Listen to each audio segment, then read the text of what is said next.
and you're so, how would I say, empowered? Kasi you're so comfortable. I am. As I said po kanina, I've been an Avon girl since I was really young, mga 9 years old.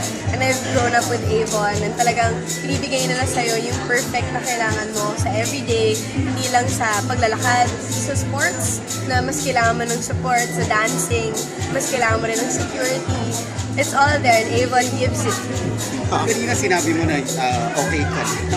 Okay, I wanna elaborate on that kasi you're talking about coming to me and you said, Yes. okay na ako. Oh, no. I mean, okay ako in every aspect. Like, sobrang saya ko sa family ko ngayon. Sobrang saya ko sa work ngayon.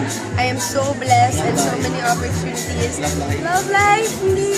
Parang Kompleto tagal na. ako eh. Kompleto Grabe, na ako talaga. 4 years na. Alin? Kompleto na ako Na single. Yeah. But Tagal do you na. like being single? Yeah. And I cannot believe you're single. Parang, Why? Alam niyo guys, I'm 21 years old. So, I am super happy. Parang nadala ka na talaga sa last, no? O hindi. Hindi rin. Hindi rin. Yeah.